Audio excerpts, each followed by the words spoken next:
We are a few minutes late to starting this YouTube live, and that is because Stugotz would not let us start until Tom Brady was truly dead and buried. Somehow that wasn't at 36-27 down with 48 seconds to go. We had to see him get sacked on fourth down before we can really get off and running. Stugotz, would you rather have Mike White or Tom Brady? Oh, my God. Would I rather have Mike White or Zach Wilson? That is really the question. I cannot believe that the Jets won that football game. Like, football happened all over the place today, right? Like, the Jets' 2 victories have come. Now, think about this. They've come against the Bengals, who are the 1 seed headed into the weekend, and the Titans, who have beaten everybody. Okay, the 1 seed heading into the weekend. It's week 8. That doesn't mean anything. If you're a Bengals fan and you're listening to all the hype around the Bengals right now, like, you must be absolutely dreading going into any game, because anytime the Bengals receive positive attention, they bangle, and that is exactly what happened today. No, I know, but football happened. Like, just random stuff happens in the NFL. You know, it's like it was one of those days, like the Saints beating the Buccaneers. I don't think, without Jameis Winston, by the way, I don't think a lot of people have that happening. Smetty, your Steelers beating the Browns on the road. Like, football just happened. Football happened all over the place today. 1 o'clock games were dreadful. 4 o'clock games pretty good, but just football things happen where weird teams won and teams that were supposed to win lost. Well, I think your Jets is kind of the story of the day. So normally we like to kind of press on the nerve of the Jets, and I kind of feel the way you do sometimes about the Jets, Stugotz, or about the Dolphins, about just like I'm so unbothered by their losing that like my friends trying to needle me does nothing for me. It really doesn't. I don't care at all that the Dolphins lost again today. If somebody went, hey, the Dolphins lost today, I wouldn't care at all. But the Jets all of a sudden embark on this incredible Mike White experience. Yep. There's the stat from Bill Barnwell. There are 2 quarterbacks in the history of the NFL that have thrown for more than 400 yards in their NFL first start. Mike White and Cam Newton. Yep. What was that like? Because he started incredibly. I think he started 10 for 10, then throws back-to-back interceptions. Like, all right, this is ending. And then he's flying, and he's throwing for 400 yards. The last touchdown was an incredible throw. He catches the Philly special for the 2-point to win the game. That was incredible. I don't know what to do with it, to be honest with you. You like Whitty, we were in a group text. It was me, you, and Billy. And so you were witness to me saying, hey, I want to lose this game. I don't want to win this football game. And yet I had the best performance by a Jets quarterback in like 2.5 decades. And so I don't know. It's not the quarterback I expected to be good. I didn't know his name 2.5 weeks ago.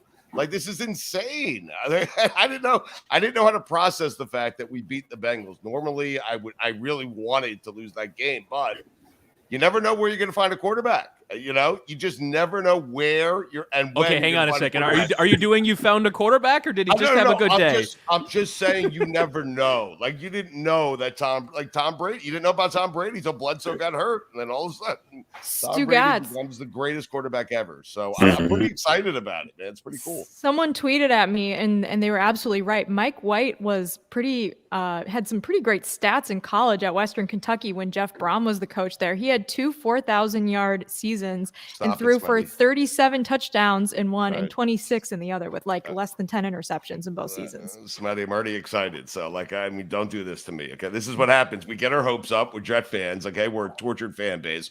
Like, don't do this to me tonight. Okay. But he also lost. Roy, you've known me forever. Tell him not to do this to me. Okay? His QBR against Alabama was 38, though. So we'll just throw that out there too. If you don't do it against Alabama, you haven't done anything in college football in the eyes of Stugotz. I will say, false hope. Let him have false hope. On the opposite end of the Mike White had a good college career, he lost a backup quarterback battle to Cooper Rush, who is starting tonight for the Dallas Cowboys because Dak Prescott is injured. So, I mean, if you come into the evening or the afternoon, who has the worst backup quarterbacking situation in the league, you would have put the Jets up there with Mike White. I mean, he's probably the backup quarterback with the least amount of pedigree, and it's kind of the most terrifying if he goes in. And damn if he wasn't absolutely sensational. I will say, though, Stugotz, there is always a twinge of Jets, even in the great moments. This week, the New York Jets set fire to a 6th-round pick in trading for Joe Flacco, who now they are not going to play. So even in triumphant victory, their second victory of the season, there's a twinge of, what is this organization doing, giving up picks for Joe Flacco? You had the Joe Flacco experience last year. He was that's the terrible. best part of it. No, that's the best part of it. We had him. Like the Jets were know criticized. What that is. No. But not only that, the Jets were criticized for not having a veteran backup, and thank God they did it, because we had to see a young quarterback today. But they were criticized for not having a veteran backup for Zach Wilson. That guy was Joe Flacco. He was there last year. The Jets could have just re-signed him. They didn't have to trade anything to get him. And of course, the Jets didn't. They let him go, and the Jets had to trade I guess a conditional 5th round pick. Well, no, it will be a 6th round pick for Joe Flacco. But that's what we do, Chris. That's why we're the Jets, you know. Mm-hmm. Now, I would like to do a breakdown. Seriously, yeah. I was thinking about this. I want to do a breakdown. The audience is probably concerned. Where is everybody? Well, no, Woody, what are you wearing? We need to. I feel like we should address that. You're wearing a trash bag. So I was kind of thinking, like, what could I do with what I have available to me? So I decided, like, boxer cutting weight. So I'm wearing a trash bag over a hoodie.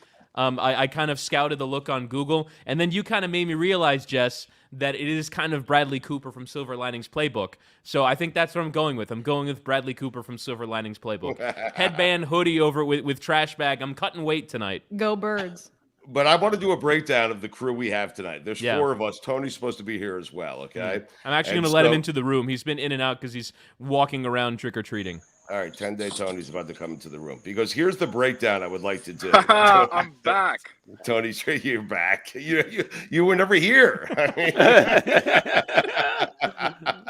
was here. I just got back. Okay, you're back. Right. All right, fine. Tony is back. So here's the breakdown, okay? Most of the people who aren't here tonight, it's a big night for them. It's Halloween. So they have kids. They have kids that they are trick-or-treating with. Roy's daughter, Princess Claire, probably she's young. So, Roy, I'm guessing you already took her trick-or-treating? Is that fair? Yeah, we took her yesterday. Okay. That was called trunk or treating, where everybody parked the cars and they gave out candy at this little fair type thing. Okay. And me taking 2 17-year-old twin girls around the neighborhood trick-or-treating would be weird. My daughters go out to parties now, and it frightens me. It frightens me to death. But since we're on the topic of parties, I had Smetty for some reason. Okay. So I'm shocked that you were here, Smetty, because I had you at a fancy Halloween party raging, and Whittingham, I of course would be here, because my guess is Whittingham has never been to a Halloween party in his life. Okay.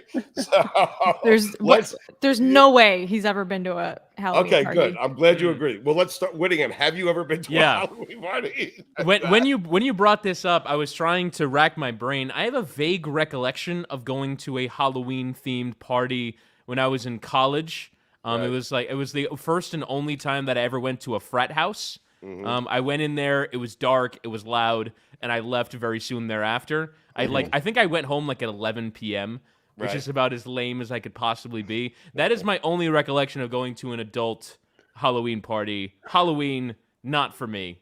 I have not put on anything resembling a Halloween costume until tonight. Probably since I was about 15 years old. So that was Halloween probably the scariest Halloween of your life. I'm just out. Right. Now, Smetty, do I have it right?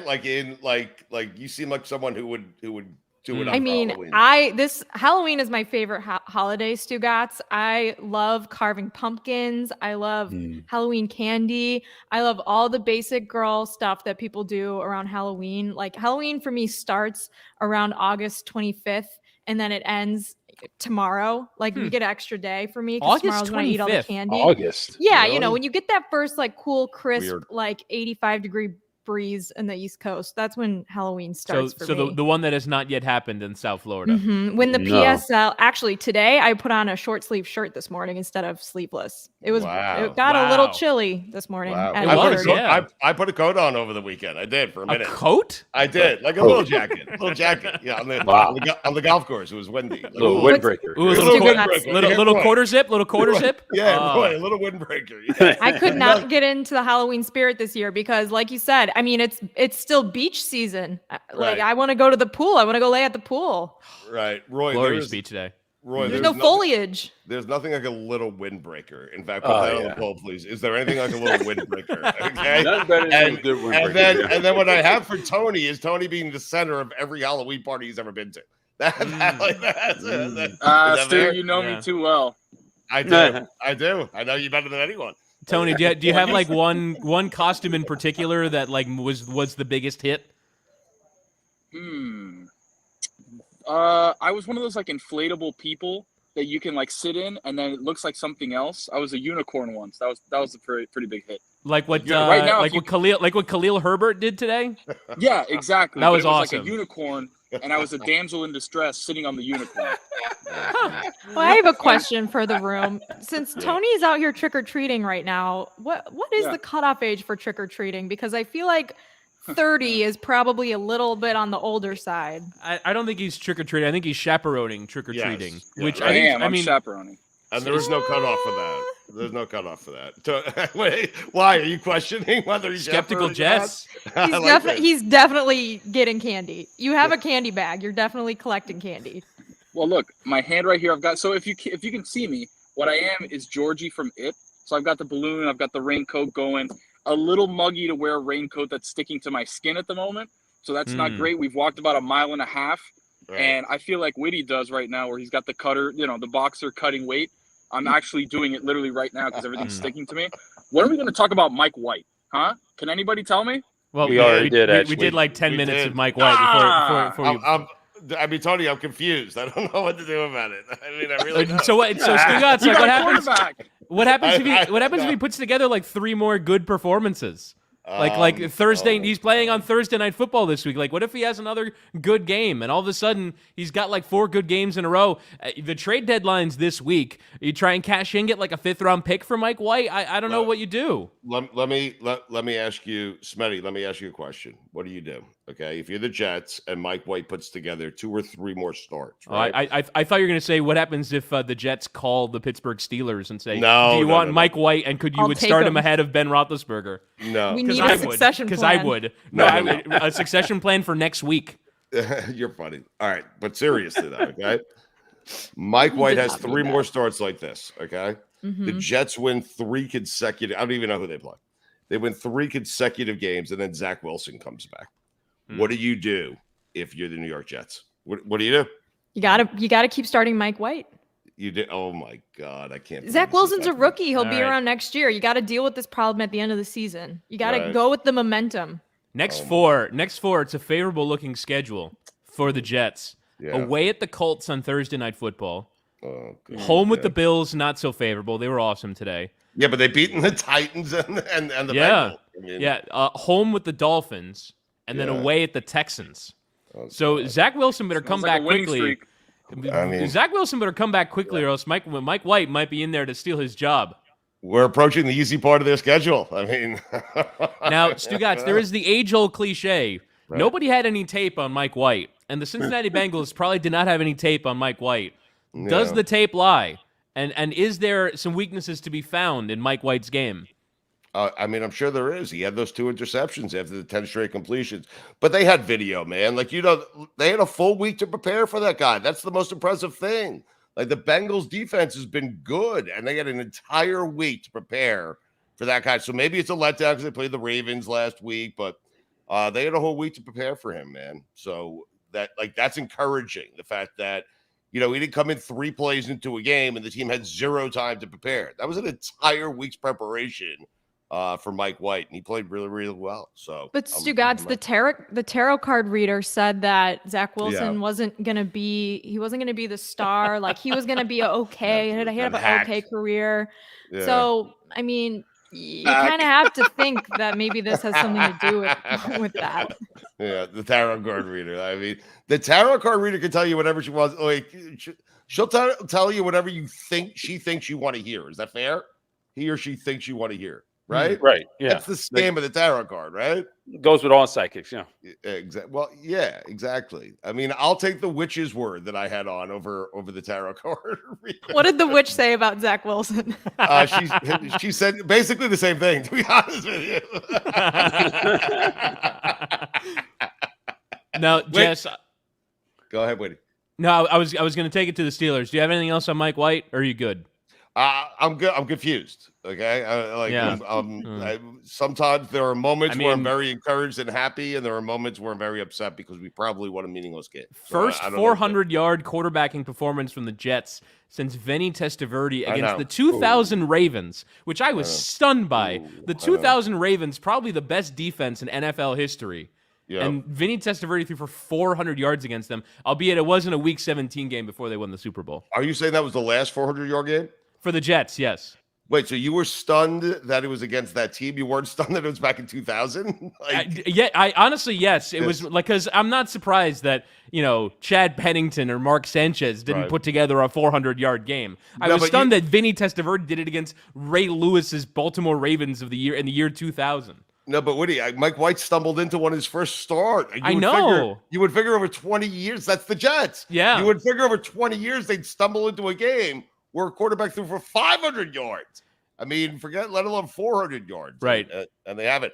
And they went to back-to-back AFC championship games, running the football. Right. I mean, it was always 17-13, which on the subject, Pittsburgh won 15-10 today. I love it. Yeah, no one's happier than Billy Gill today, by the way. Why is that? Because he loves when Mike's Browns lose for some reason. Right. Yeah. Tomorrow should be interesting. I thought it was kind of a little poetic that Schobert had like the winning strip sack at the end of the game. That fake field goal though that knocked out Chris Boswell. We need to talk about that. Right. Yikes. Get lit up. Holy hell. Yikes. That was a bad call. It is the ultimate in you cannot stick civilians in the middle of a football game. I know, and he's probably more athletic than most civilians too. I know, but if Roy sad it is. If Roy were the kicker for the Pittsburgh Steelers, that's how he would have looked trying to run a fake field goal. I doubt that. What do you mean you doubt that? I want to get lit up like that. You wouldn't have gotten lit up like that. You would be dead. You would be dead right now. You would have been. He was running out of bounds. I mean, he was kind of throwing it away, but he was also running out of bounds. Faster than he is, though. I also love that the first observation from Tony Romo was to point out that the kicker took too long to throw, and not that he got the crown of a helmet in his chin. What was going on? Okay, but that should have been a 15-yard penalty, right? That was roughing the passer. It should have been a crime. Gene Steratore, who I really support whenever he says anything that agrees with me, said that it should have been roughing the passer. So I don't know how they didn't. And Romo and Nance didn't even mention it. I was like, were you guys even watching the same play? So then the rest of the game, the Steelers had no kicker. Presley Harvin, who's their punter, who's like 260 pounds, has never kicked a field goal ever. He's never kicked ever, including high school and college. So they had to decide, okay, well, if he's the kicker, who's going to hold the ball for him? Because usually the holder is the punter. Turns out their backup holder is Ben Roethlisberger, which why would that be the case? So then they decided, apparently Ben Roethlisberger said at halftime, like, well, I'll do the holding. And they were like, well, if he accidentally kicks your hand, that's a terrible idea. So we're not going to kick for the rest of the game. So then for the rest of the game, they just went for two. And I think Harvin's like first kickoff of after the half was just straight out of bounds. So the Browns got to start on the 40. So overall, just a tremendously risky play to go for the fake field goal. Luckily, though, the Steelers were still able to win somehow. Mm-hmm. But Chris, Tomlin had a million reasons to be upset about being asked about USC, because that guy with that quarterback play, that guy is 4-3 and a half game out in his division. Like, he just wins, man. That guy knows how to win. He does. He's a great coach. He should be upset that people are asking. He should be upset that Carson Palmer would think that he actually might go to USC, and then upset that people would take that report seriously and actually ask him about it. I don't know. I wasn't there the day you guys had that conversation. I always think like the move back to college is something that does get occasionally bandied about with jobs like USC. Like, for whatever reason, like the USC job does always seem to solicit like their alums thinking about the NFL. Like, Jeff Fisher got thrown around when he was an active Titans coach. Like, there is always like the one or two prestige college jobs that get tossed around. Now, not normally with a guy of the pedigree of Mike Tomlin who's that successful, but I didn't think it was that far-fetched. Like, Miami and USC seem to be the programs that get tossed around for that. There was one guy like in his heyday, John Gruden. They were talking about him in Tennessee, and Tennessee, I believe, he was still in the Monday Night Football booth, though. To be fair. Well, that's fair. Yeah. But they did offer him the job. But you're right. But Tomlin doesn't think he's Jeff Fisher. He thinks he's Bill Belichick, and he's probably right. He's something closer to Bill Belichick than he is Jeff Fisher. He also has no connection to USC. Like Jeff Fisher went to USC, so at least if he was at and Jeff Fisher's not Mike Tomlin, also. So like that's the comparison's out the window there. Yeah, I would also say that playing the role of Mike tonight. That, you give credit to Mike Tomlin and the Steelers coaching, but Jarvis Landry had a lot to do with the Pittsburgh Steelers winning today. He dropped so many. Every time I looked up at that game, Jarvis Landry was dropping a big play.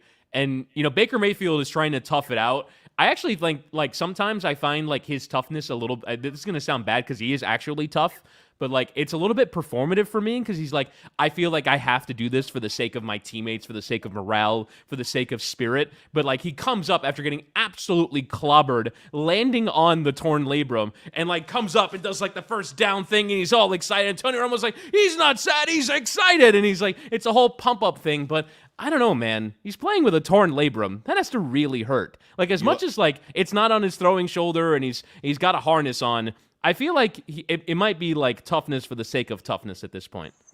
Wait a second. So is Woody giving a fake tough guy alert for Baker Mayfield? Is that what I just heard? No. I'm not doing fake tough guy because he's actually tough. I'm doing performative tough guy, which is I need to be tough for the sake of being tough. There's a contract on the line, Woody. The's also a contract on the line. I mean, he's going to get a shed load of money no matter what.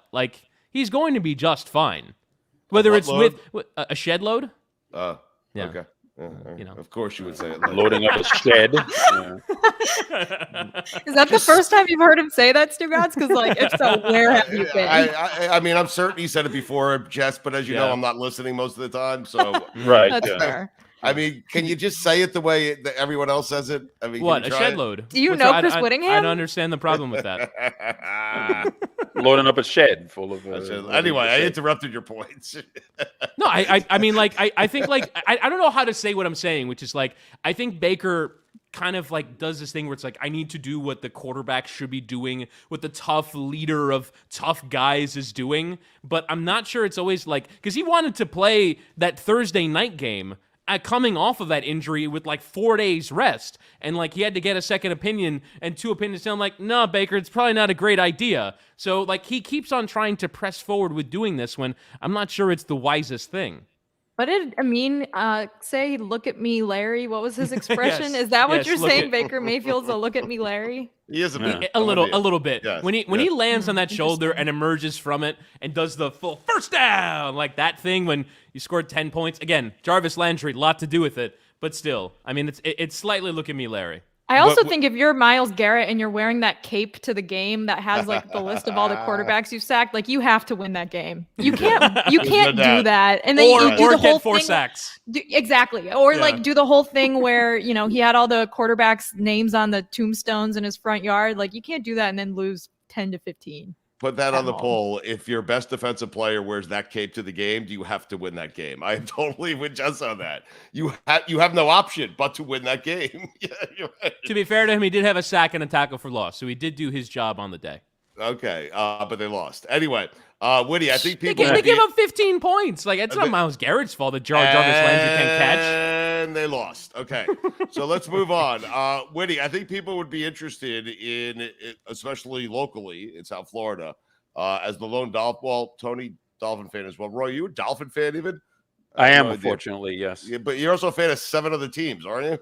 No, that's in hockey. That's in hockey, not in football. Just in hockey. You're thinking of me. We're all stuck with the Dolphins. Yeah, so, Woody, go ahead. Yeah. What was your thoughts? Chris Cody's a Chargers fan. That's exactly. How'd they do today? Not so hot since Cody became a fan. They're 0-2 now since he became a Chargers fan. Have the Chargers won a game since he became Charger Chris? The Tua Herbert debate is back. Oh my God! Is it really? No, it's not. No, it's not. I mean, the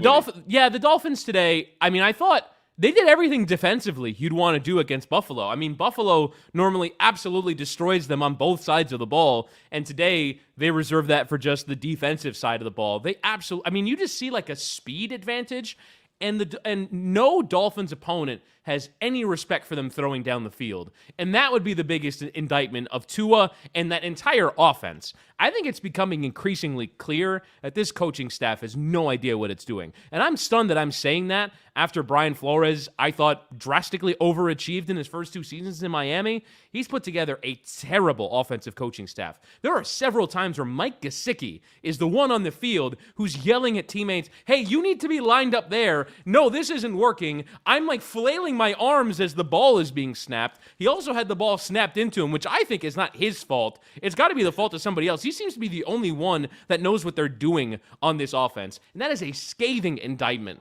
of this coaching staff, who seem to be propped up by turnovers over the course of a couple of years. They're not getting the same number of turnovers this year, and so it's completely fallen apart. They're 1-7. They don't have their draft pick. The Philadelphia Eagles have their first-round draft pick. The Dolphins, I believe, have San Francisco's. This is a disaster of the highest order, and like I would not have thought heading into year 3 or year 4 that Brian Flores would have to go, but I think he might have to go. Like, he's had 3 goes to build an offensive coaching staff. And this year, it's co-coordinators, and they can't even get lined up. They can't get lined up. And, like, that's the most fundamental. They look terribly coached. And it's stunning to me after. I really rated Brian Flores after 2 years. I thought, at the very least, when you exited last year thinking, yeah, you might not have a quarterback, but you have a coach. And now, I think the Dolphins are back to having nothing. And also, what does this mean for Chris Greer? Right. Does he have any job security? Right. I mean, all of his first-round picks have been terrible. Do we all agree, though, that even while outraged, Chris Whittingham is adorable? Oh, my God, that was fantastic. Did Stugotz hear a word of that is my question. No. But here's how I know. So I asked, my best friend in South Florida is as big a Dolphin fan as Chris Cody. Chris Cody's a Chargers fan. Yeah, that's right. I'm sorry. Charger Chris. My apologies. But he is saying to me, like, he wrote out this text to me today. He said, what I thought we were headed into the season was a disciplined team. We no longer are. The coaching staff is dreadful. The mistakes are catastrophic. They have no idea what they're doing. He said, Flores needs to go. I can't believe I'm saying this. And Whittingham, you're saying basically the same thing. I mean, it's incredible that it happened this quickly, Speaking from the offensive side of the ball, too, like a popular fantasy football team build is 0 RB. And the Dolphins somehow are taking 0 RB to like the next level and actually playing football with it. Can they just get a running back that can run between the tackles? Like Myles Gaskin, again, leading rusher in Washington history, Pac-12 or 10 history, whatever. And the guy's good, but like, come on, like we got to get an actual running back that can be like Najee Harris. Again, we're talking about first round running backs, and that's really not the winning recipe for NFL teams. But if you want to build a physical smash mouth defense and offense. Like, what are you doing? You need to have somebody that can run the ball to take the pressure off of Tua. Opponents have nothing to respect about the Dolphins' offense. Nothing. Not the ground game, not a pass-catching target, not the quarterback. And you just see Buffalo, like, they played with such a speed that's purely based on a lack of respect. They just go forward. And there's 5 and 6 guys around the quarterback all the time, around the running back all the time, because the Dolphins' offense is back to playing in a phone booth. They play everything short. There's no respect for anything down the field. The one time was on that 4th down play to Gesicki that led to the touchdown that makes it a 1-score game. The Dolphins have 2 good offensive modes. First drive of the game and when they're down 2 touchdowns. Everything in between is awful. What do you do with this, Whittingham? What do you do with people saying that as it relates to Flores, okay, that the Dolphins played very hard today. Defense played very, very hard today, and they were in the game most of the game. So what do you say to that? I mean, I guess a good team. I guess a good team on the road. I mean, you can say that the coach's specialty has generally worked out, right? He is a defensive-minded guy.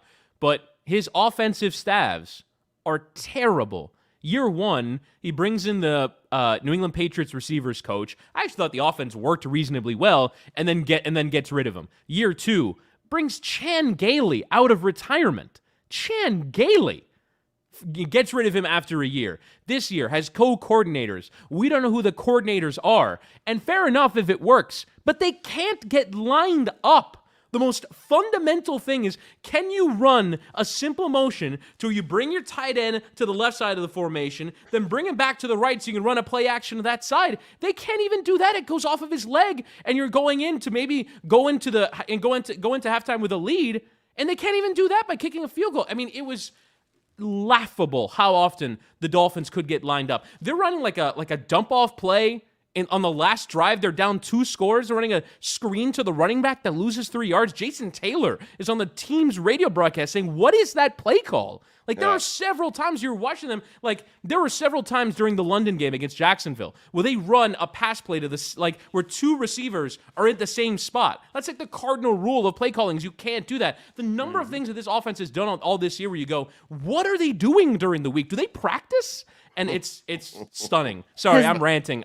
Woody, has this been therapeutic for you? Like, do you feel a little bit better now? Yeah. I thought you would feel like okay tonight because your beloved Hurricanes beat Pitt. Big upset on Saturday. Second straight win over a ranked opponent. Stugotz, you know who's got a quarterback? The University of Miami. Yeah, the University of Miami has a quarterback. Congratulations. I was going to say, I'm glad Jess brought it up. You found yourself a quarterback over the weekend. How about that? Man, I watched that game on condensed game highlights. The number of throws, you're like, wow. Oh, my God. Like, the touchdown throw is like 2 yards further than it should have been. It probably should have been picked. And somehow it like finds like an extra bit of air. Like, it finds more air as it's in the air. It was crazy. Like, Tyler Van Dyke has been amazing. I thought even in the game that they lost on the Thursday night to, was it Virginia Tech? I forget. Virginia. Yeah, on the field goal. Doinked it.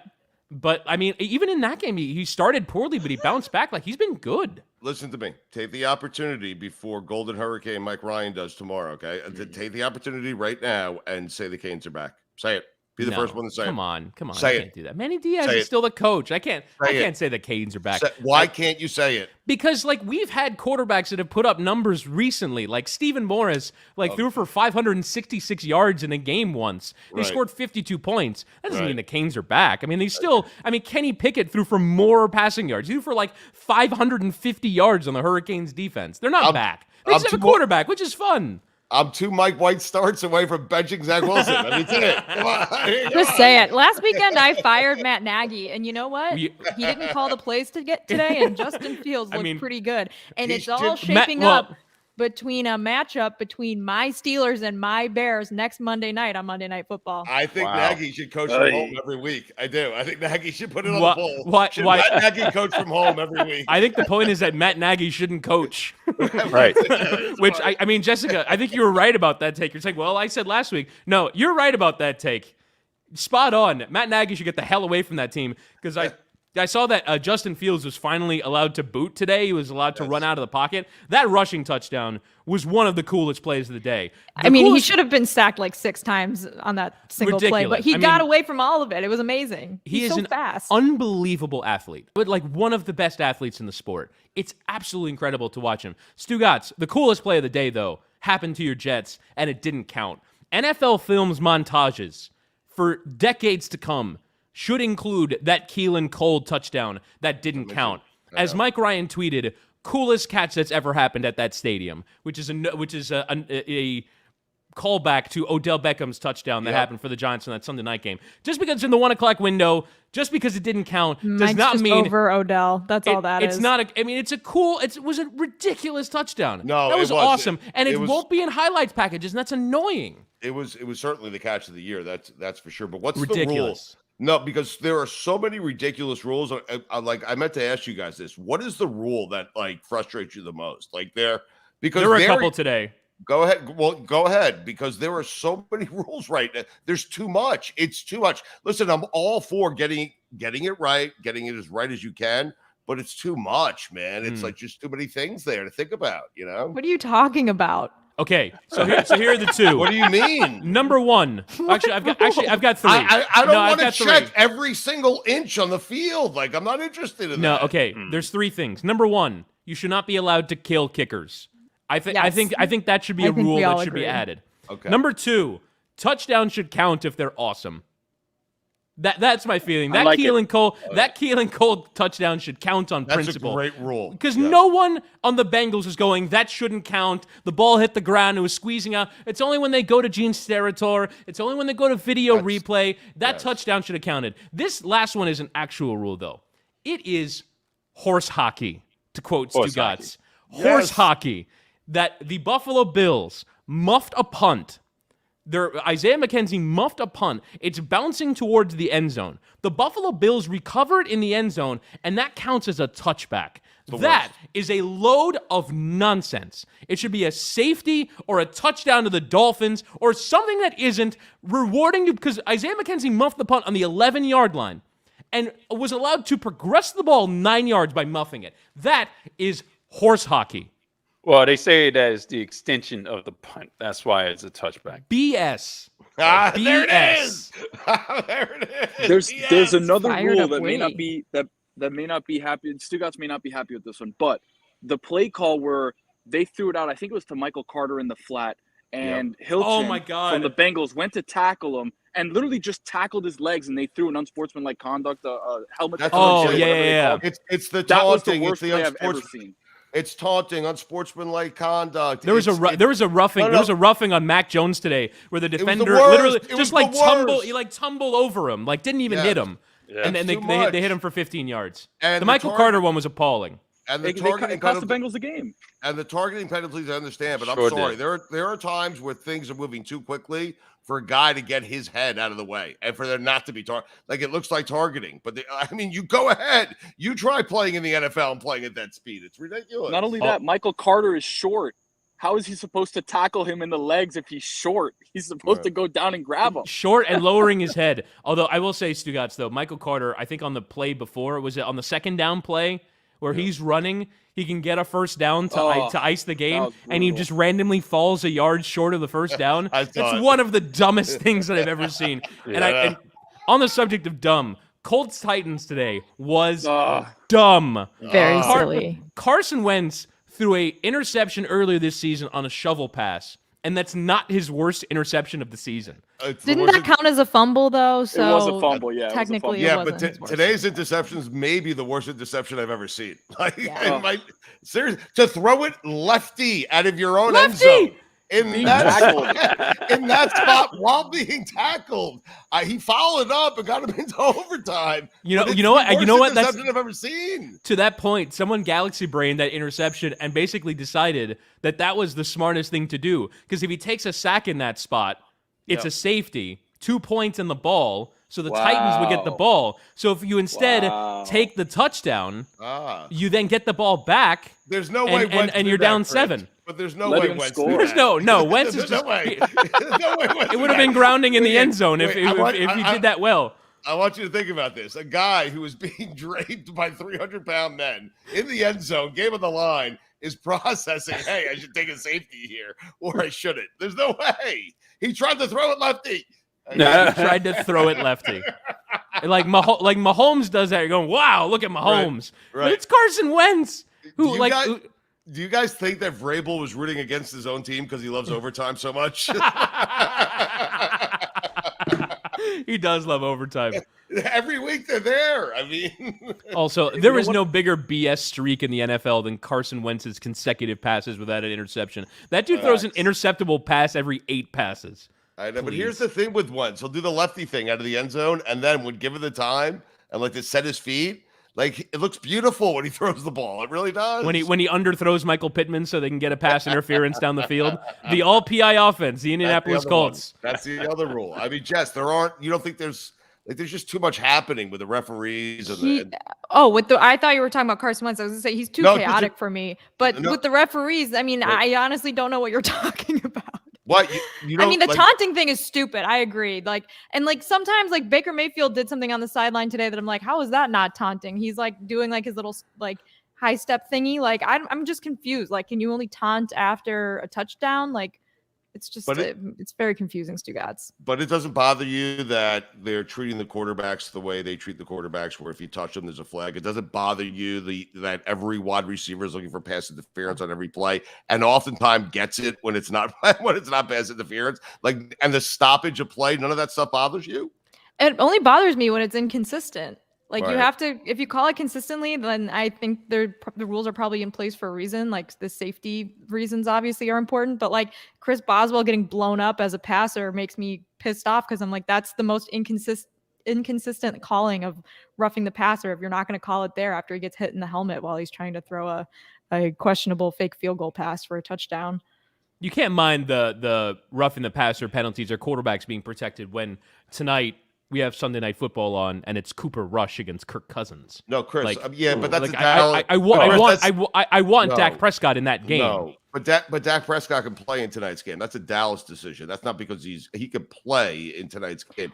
Chris, it can't be like, come on, man. You're charging at the quarterback and you're asking a guy 350 pounds to stop on a dime. Like sometimes you just can't. Most of the times I'm with you, protect the quarterback. But sometimes you can't. They call it too much. I'm regretting this boxing cutting weight get up. I'm like dripping in You're sweat hot. right I'm now. in a Oh, you sweatshirt are? and I'm hot right now too. Yeah, no, My I'm dripping in wife- sweat right now. I'm My perfectly wife- comfortable in this plastic jacket shirt. right now. My wife is furious plastic. because I made her go out in the garage. She's been sitting out there for an hour with my dog, okay, handling the trick-or-treaters because I said, listen, I'm doing the broadcast, and if the dog barks every 5 seconds, they're all going to yell at me. And so she's like, and she's been texting me nonstop, is it over yet? And I'm like, nope. Did you get a lot of trick-or-treaters, Stugotz? In fact, let's keep going till 10. I mean, Stugotz, I need to know what kind of candy you hand out at the Stugotz household. we have, so here's what we have. You know, that like mix of like Crackle, Mr. Good Bar. I love Mr. Good Bars, by the way. Right. The Hershey's, yeah. The Hershey's. So Never had one. there's definitely never had a Mr. Good Bar. He's never had any candy. Never Stugotz. had any good candy. He had a Reese's peanut butter cup for the first time on Thursday. That's Yeah, amazing. What do you He mean? climaxed while eating that, you know. What are you Whoa. talking about? Baby. Stugotz not a regular happened mystery. there? So Stugotz, we had a mystery crate candy draft. Right. Reese's peanut butter cup is taken number 3 overall, and I said that I'd never had one before, which I have not. I'm generally not a chocolate candy guy, and Right. so Hildy, our tremendous production coordinator, ran off and got one Okay. for the entire group, and I tried it. Pretty good. I understand the Okay. hype now. Jesus Christ. Wait, but you've never had a Mr. Good Bar. You've never like stumbled into a Mr. Good Bar. No, He's never had a He never Snickers. stumbled in Snickers. yeah. Oh my God, you It's poor horrifying. Kid. You really, I feel terrible you for you. poor kid. I forgot where we were going. I mean, I'm telling I was you. asking you what kind Yeah, of okay, candy yeah, you you hand had some out. and you Mr. said Good Oh, bars that's in the right. bowl, Okay, yeah. the Good Bar. Variety Thank you, pack. Jess. I appreciate Mhm. it. I I mean, got The you. guidance. confused. This is more confusing than Mike White. I mean, this is this is crazy. Then we have what else do we have? So then we get bottle caps. You guys know bottle caps, little packs Yeah. of jawbreakers. Like we get old school candy. We like old Like school lemon candy in my house. heads. Yeah. Lemon heads, yeah, Roy. Nerd, little boxes of nerds. You know? I'm Yeah. gonna give you like yeah. a C plus. Oh, wow. Listen, You like wouldn't be my favorite house on the block. no, Wow. and I'm trying not to be purposely, just so just so you know. Yeah. Well, you know what? Stugotz struck me as turn the lights off at 6:30 kind of household. So It's like 10 years- don't even come anywhere near it. 10 years ago, center of the party. Now I am absolutely turn my lights off guy. Yes. It's funny. It's funny how that works. You've been turn your lights guy. Right. There's Since like a birth. Since birth. You Came know out what's of the funny? room with the lights off. I live in an apartment building. Mostly old people live here, but I thought that maybe there would be That the checks odd, out.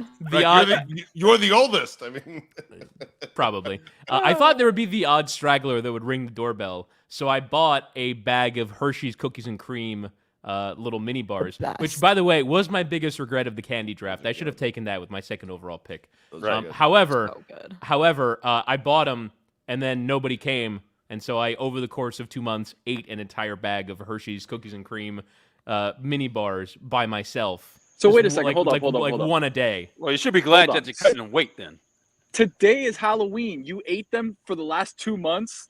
No. This was like 2 years ago. Now I know I don't need to Oh, buy anything, and my doorbell is not going to be Oh, rung gotcha. by I thought it was enterprising. eating them the I last 2 genuinely months. thought when I moved in here that it would be like a New York City style going through an apartment building trick or treating situation here, and it was not. Right. guys, can we? I'm just for some reason I'm looking at the standings right now. I'm sorry, take us on a weird tangent there, but the AFC South, we can call it right. It's over. Like, It's the Titans, yeah. I mean those other teams. I mean the Jaguars and the Texans are 2 of the 3 worst teams in the league. This is shocking. It's over 17 games. It's over after 8. That's amazing. Yeah. I mean the Titans can probably just start resting Derrick Henry and getting him ready for the postseason. I thought like when he came off with like a cleat off at some point, I thought the Titans were over. He came back into the game, but like for me, Ryan Tannehill loses his superpowers. He loses the Monstar's abilities when Derrick Henry steps off the field. I think he like immediately threw an interception the second Derrick Henry walked off the field, and they're like, "Derrick, get back out there." NFL injuries are so confusing. It's either like this guy's injured and it looks like he's going to be out for the game, but then he comes back, or it's like this guy's injured and his leg almost fell off and you won't see him for a year. We have to amputate his foot. Right. I want to pick up on a couple of dumb things that happened today. What was dumber? The Pittsburgh Steelers throwing it to the line of scrimmage on a 2-point conversion from the 12-yard line. No, that's just the Steelers. That's every week. Or Jared Goff throwing it away on 4th and 11. I feel so bad for Dan Campbell. I really do. I mean, it's rock bottom this week. This is rock bottom. I saw some like Lions fan on Twitter was like, "Today is the day. I'm giving up the Lions." And it's like it's amazing like how many times Lions fans could have said that. And like it's one of those things where you've got to stick. If you've stuck this far with the Detroit Lions, you've got to keep going, right? Like, why stop now? There's camaraderie in being an awful football team, right, Stugotz? Yes, it's like, absolutely. No, but that's why. Yes, that's why I'm laughing at you. And to be honest, I'm angry with you. Like, you're like, that's the Steelers every week. Do you know how good you have it? Like, yeah. You have one season of shitty offense, and your coach still manages to work around it anyway. All right, that's fair. But it is hard to watch. I will stand by that. I'm pretty certain your franchise has won the second most Super Bowls in NFL history. Like, I think they're tied for first at 6. Okay, then well, there you go. Of course, right. Knew that off the top. Unless the Patriots won a 7th, and I blacked out because it was during the pandemic. They would have went to a Super Bowl once. They would have had they kept Brady. I mean, oh God. I saw a stat. Adam Gase quarterbacks today. Stafford won, Tannehill won, Mike White won in the start. Trevor Siemian comes in relief of Jameis Winston and wins the game. All 4 of his former quarterbacks that played in the league today won. He is bad. Yeah. It turns out like there's just it's amazing like the disparity and just like they do the same job, but Sean Payton and Adam Gase like Adam Gase might as well be in the NAIA. By comparison, in terms of ability of coaching. Like, Sean Payton making it work with Trevor Siemian, beating Tom Brady with Trevor Siemian. He's pretty good at this, yeah. He's unbelievable. But, I mean, Tom Brady also didn't look so hot. Yeah. 3 picks for Tom Brady. Is it over, Stugotz? His age might be catching up with us, Witty. Don't do that. Smetty, don't even think it. I care about both of you. I do. Okay. Smetty, we didn't give you a chance to gloat about Notre Dame, did we? Yeah, Notre Dame won, and they covered last night against North Carolina. It was a pretty big game. Congratulations. Thank you. A lot of people thought Carolina was going to win that game. You have a good chance of the playoff now, Smetty. I don't think so, because I think Notre Dame won't make it over Cincinnati unless Cincinnati loses a game, because Notre Dame's best win will have been against either Cincinnati or maybe Wisconsin if Wisconsin ends up getting ranked. But if Cincinnati keeps trotting out 31-12 wins or whatever it was over Tulane, like that's not going to be enough. It's just I mean they need Notre Dame to keep winning too to make it look like they have a quality win. I mean things might get interesting now because SMU lost to Houston this weekend, so now they're going to have to play Houston probably in the AAC championship. But the rankings come out on Tuesday, and I doubt they will be in the top 4, which does not bode well for Notre Dame. Can I just do a dump of all of the NFL notes that I have remaining on my list here? Dump them out, Witty. Yep. All right. Here we go. And let's do it quickly. I have an unreasonable amount of money on the Vikings right now. Okay. All right. Kurt. Why did Matt Ryan keep playing after he was gushing blood from his left hand? Matty Ice. Halloween. I saw on Twitter from Ben Solak of The Ringer, the University of Kansas had Bears running back Khalil Herbert on their roster for 4 years and gave him on average 9 carries a game. Kansas football had a good player, and they didn't use him. I'm guessing that happens all the time, though, right? Yeah. Tua and Josh Allen ruined Scorigami. I was devastated. It was it was Buffalo 20, Dolphins 11, which was Scorigami. Yeah. Tua throws a terrible interception with 2.5 minutes left. Buffalo, instead of just running out the clock, they go and score a touchdown, finish 26-11, which isn't Scorigami. I was devastated. That sucks. At the very least, the Dolphins could have given me a Scorigami today. They didn't.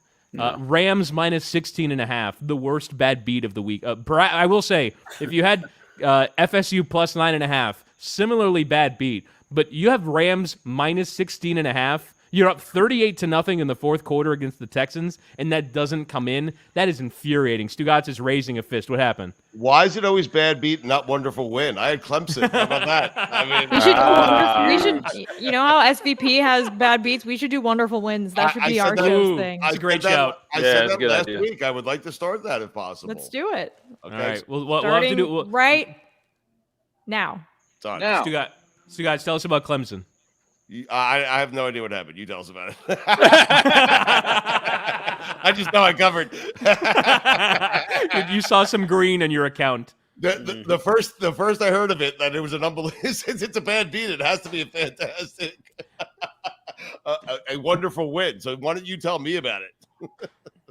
Couple of other notes. One, the Jaguars were down 24-6 late in the fourth quarter. And Urban Meyer went for one to make it a 17-point game instead of a 16-point game, which the game is over anyway, but that is just the height of stupidity. Right. Also, Washington, I recognize him because I watch a lot of ACC football. Stugotz, did you know that the name of the Washington kicker was Chris Blewett? No, He's so bad. I did not. His name is actually Chris Blewett, and he kicks the ball so low that his field goal today was not blocked. He kicked it into the back of a head of his own lineman. Right. It's kind of on you, though, for recruiting that kid, is it not? Chris Blewett cannot enter the profession of kicking. No, he cannot. But you can't sign him to be your kicker either. You can't. Yeah, he should be like a glass blower or something. Right. Yeah. More appropriate. Use some Blewett. And my final note, were you pleased that we did the NFL backup quarterback game like a couple of weeks ago so that you knew when Jameis Winston went down they were going to turn to Trevor Siemian? I only knew that because we did the game a couple of weeks ago. Yet I still thought it was going to be Taysom Hill.